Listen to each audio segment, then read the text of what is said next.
Hello, my name is Brooke Griffin, and I want to share with you 4 tips on how to become an effective educator as you begin your journey.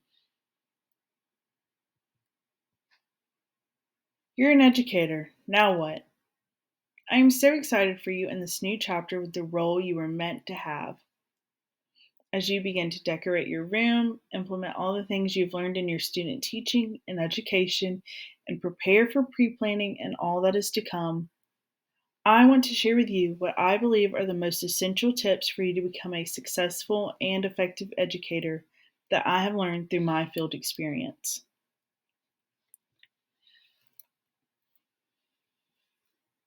Tip number 1: learning should excite students.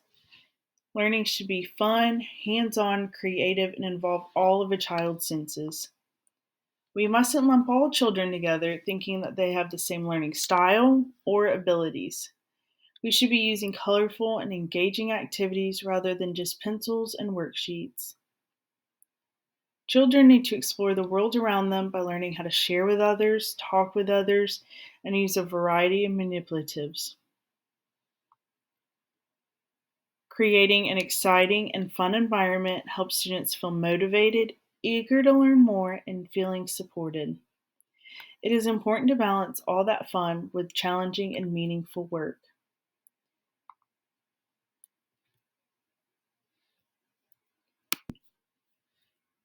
How can you make learning exciting? In my field experience, I went to a preschool where learning shapes, numbers, and letters was the top priority. The teachers used many engaging activities like using Play Doh and cookie cutters to make shapes, and Etch a Sketch to practice letters and the motions and holding a pencil, and manipulatives like the little colorful bears to help them learn to count. Active learning could be using songs to learn days of the week and months of the year, or scavenger hunts around the room.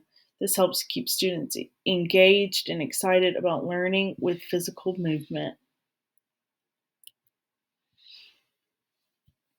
Creating crafts is another method that can excite students. Crafts promote creativity and expression.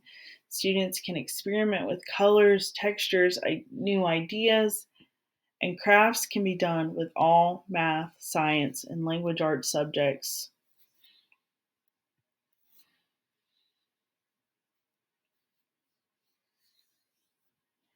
Tip number 2: practice and promote cooperative learning. Inquiry learning encourages creativity and helps students explore. However, some students may need the help from their peers, so cooperative learning allows them to be motivated by others, and if they succeed as a group, that helps the lower learners to have more self confidence. And it also helps them learn what it means to work as a team. Cooperative learning is essential to enhance deeper thinking and communication, and learning how to support one another.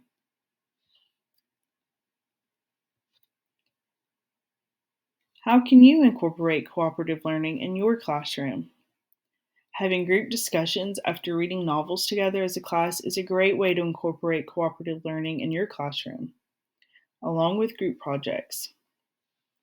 Discussions and group projects encourage students to work together, share new ideas, different perspectives, and support each other to be successful. Cooperative learning makes students think more deeply about materials, and hearing others explain those materials might help students in their group gain a better understanding, promoting higher academic performance. Cooperative learning also helps students with communication, listening, and other interpersonal skills, which are tools they will need throughout their lives. Peer feedback is another great example of cooperative learning. Examples of peer feedback are peers proofreading a paper or checking math work. Students gain clarity of materials as they explain it to classmates. Peers can encourage new ways of thinking, and peer feedback aids in metacognition as they compare their work and understanding to others.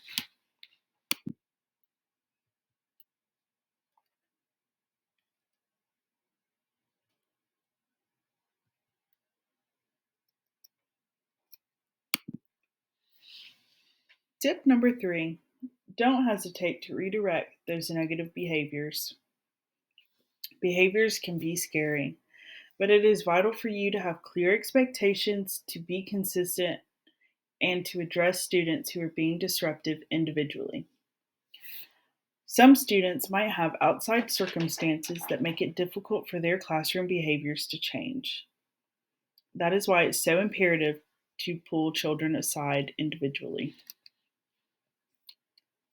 Try these options for redirecting students with negative behaviors.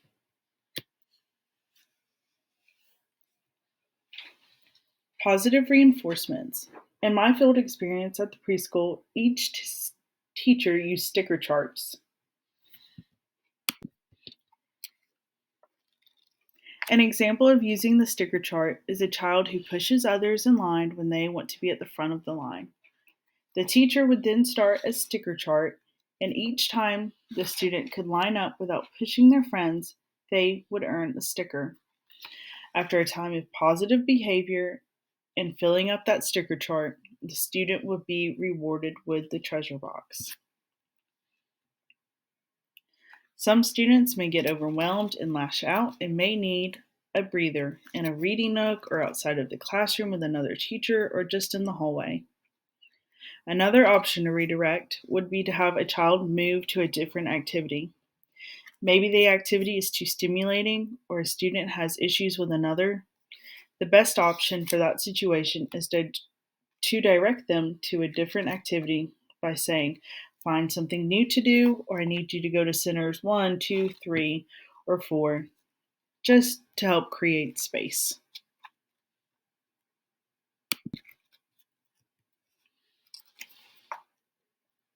Tip number 4, use different formative assessment techniques. Assessments don't always have to be paper quizzes. Different methods can help you monitor student learning that is engaging.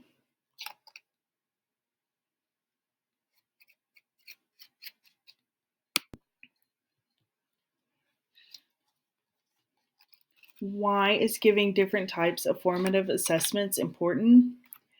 Different kinds of assessments allow students to show their understanding in varied ways. Varying assessments keep students motivated and engaged.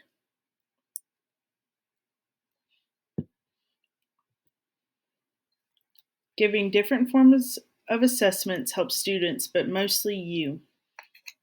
Feedback from assessments help you identify common misconceptions, help you to know when to change your lesson plans or to change teaching strategies or when to incorporate new materials, and know what needs to be reviewed before a summative assessment.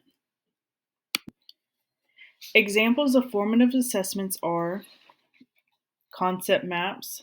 They are great visual diagrams showing how ideas and information are connected. This could be used throughout all subjects. A 3-2-1 reflection is an excellent ticket out the door assessment for students. Students would write down 3 things they learned, 2 new vocabulary words along with a quick definition, and 1 question they still have about that day's lesson. An excellent module review game like Jeopardy would be a great way to assess student learning. It is a game I loved playing in school that was competitive, exciting, and engaging. The Jeopardy game is still used today in classrooms with the same excitement. Again, another example that can be used across all subjects.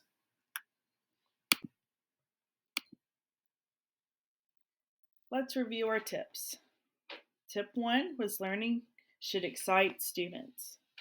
Tip 2, practice and promote cooperative learning. Tip 3, don't hesitate to redirect behaviors. Tip 4, use different formative assessment techniques.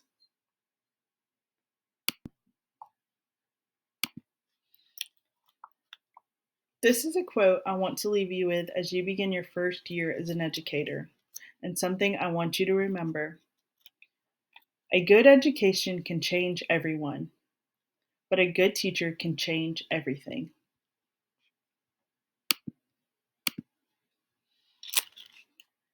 I hope that you find these tips helpful, and I hope you can apply them and that they positively impact your teaching career. Thank you, and good luck, educator.